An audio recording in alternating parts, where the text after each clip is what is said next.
been living in India for maybe 10, 13 years with my spiritual master OSHO. 我在印度跟随着我们很有名的奥修老师10到13年之久。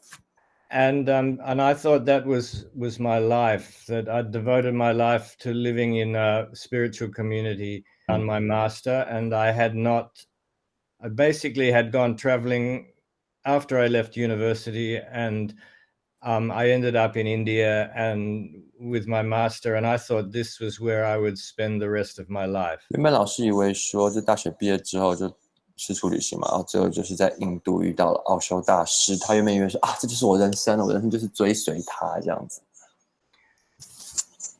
However, life has other ideas, and in 1990, my master died. He left his body, and I felt very, very lost because I'd left my world in the West, and I didn't have any career. I had no bank balance. I had nothing. Suddenly, the world that I left for me was finished because I only wanted to be with my master. I didn't really want to be in the community around him without him. 90年代的时候，奥修大师就是过世了嘛，然后汤麦老师就觉得非常非常的失落，因为他其实也没有什么太多的存款，然后也没有什么以西方的标准来讲，也没有什么事业嘛。他其实就只是为了奥修，可是奥修走了之后，他只想要跟奥修老师真的在一起，所以奥修老师过世之后，他并不想要在同样的他们那些学院在生活。I'd gone to India in search of enlightenment, and I knew I wasn't enlightened. I was just as much of a mess as before, except I didn't have an enlightened teacher anymore. 就是他其实有点像是到印度是为了想要开悟嘛，但他觉得说，他到印度这么多年还是没有开悟，他老师走了之后，他还是没有开悟，他觉得自己还是一团糟，他觉得他自己好像还是跟以前一样，并没有10几年的开悟之旅并没有成功。The only thing I could think to do was to go to the Himalayas. Just before, when I'd been traveling in India, really almost like a sadhu, barefoot and without much money, just traveling around. I'd been in the Himalayas, and I thought to myself at that time, if my life completely messes up, at least I know somewhere where I can come and be. 就老师其实在印度就旅行多年，他其实就蛮喜欢喜马拉雅这个地区，所以他觉得奥修老师过世之后，他就决定说我就要去喜马拉雅了这样子。对。And I had not remembered that in this moment of my life, but it just kept coming to me. I want to go to the Himalayas. I want to go to the Himalayas. 有点被召唤，我就是想要去，我就想要去。Yeah, look, I think the life called me. I don't know how it works, but and everything fell into place. A friend that I was sharing a house with knew a man who'd lived in a cave in a remote valley of the Himalayas for 15 years of his life, and he said he would show us this valley. 所以老师说有点是喜马拉雅召唤，而且一切就是反而好像就像是拼图一样都拼好了，就等着他。所以说就是有一个朋友也是在那边住，朋友的朋友吧，住了15年，所以他说你可以来啊，我就带你去看看我们这个美丽的山谷。So he took us up to this valley and then left us, and I found a little house in an apple orchard between two streams running down the side of the mountain, and at the bottom was the mighty Parvati River, and I was in heaven. It was a tiny little place. 他就基本上就是这个很可爱的山谷，有2条溪流过的地方，他就算是住了下来这样子，然后他觉得对他来讲根本就是置身天堂一般。And life became very simple because life just simply consisted of walking in the forests, looking for wild food, looking for wood to use for fire, to cook food on, washing clothes in the river, washing myself in the river. 那时候生活真的超单纯的，就是在山里面觅食，找些野生的食物，然后找木材来生火，然后到河里面洗衣服，到河里面洗澡，人生就这么的单纯而已。Everywhere you looked, it was majestic landscapes. Everywhere I walked, it was just miraculously beautiful nature. And I didn't have a future. 他真的是活在当下，他眼睛所触及到的、视线所触及到的地方，都是美丽的景色，都是最棒的大自然。And what I realized when looking back on this period of time was that it was the fact that I didn't have a future which allowed me just to be living in the present, which is what the whole teaching of meditation is just to be absolutely present now, wherever I am. 所以老师说，他现在回想起来，觉得他那个是一个很棒的经验，就是他没有未来，所以他可以活在当下，他完全的活在当下。这也是我们在静心或所谓的打坐或是冥想的时候，完全的处在于当下的临在。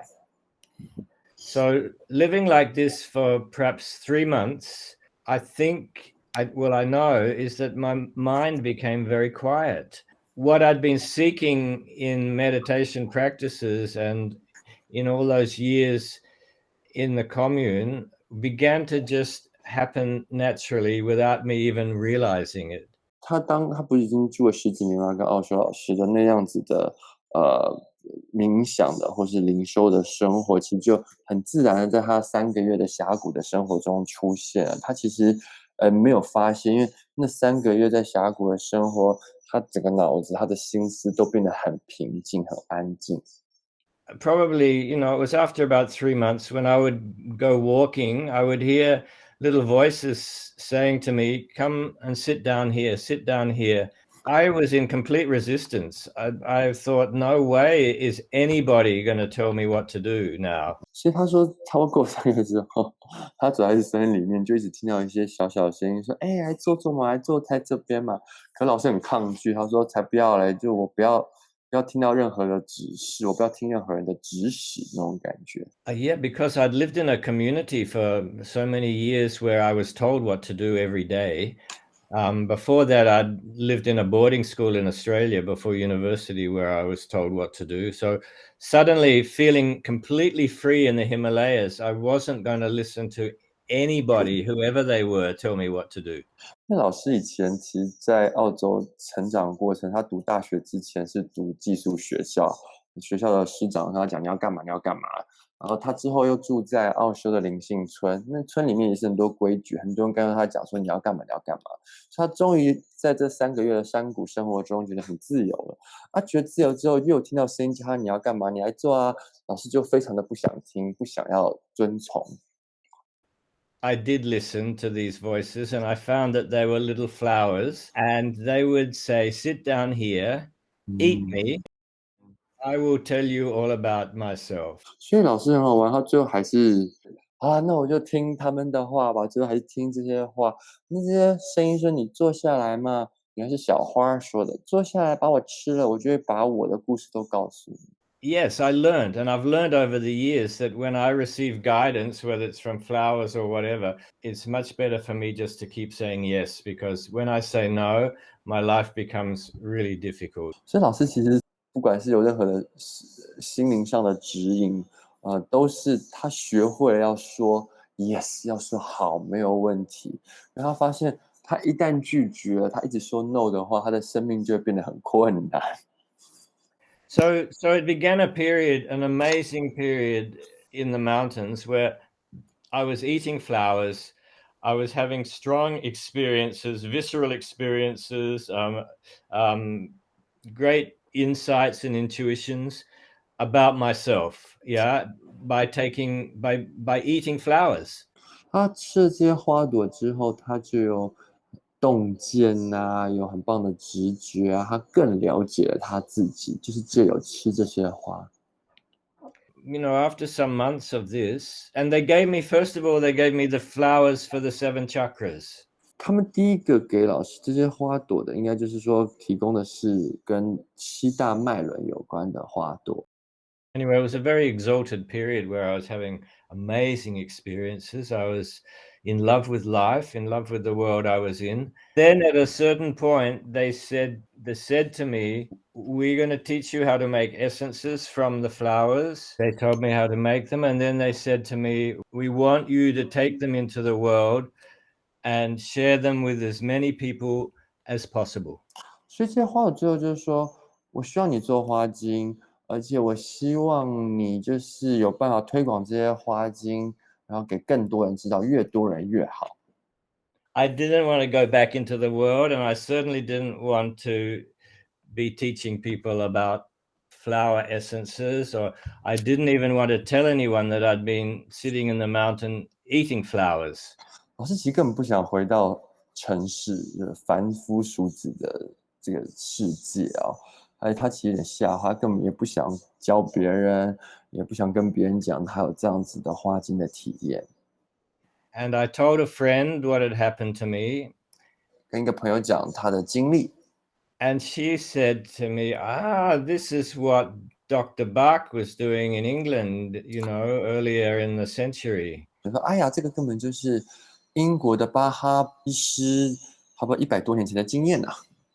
Anyway, so I made a small production of the essences, and with a little handmade book and some photographs stuck in, and I put them in a little boutique in the city I was living because I needed money.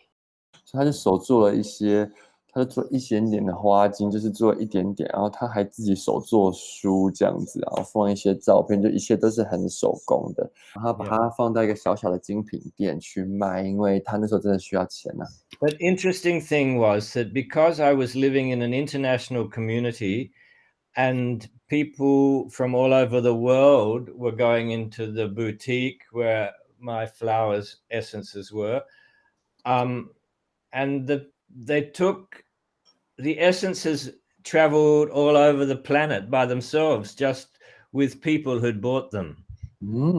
所以其实有趣的是，老师他在印度这个普马这个城市，他也是住在一个比较是国际的社区，所以他把这个花精放到这个小小精品店去卖，也是被这些国际社群的这些可能旅外的侨民买回去，那他们也把这些花精带回他们原本的国家，这样子就是也是跟着他们一起旅行吧。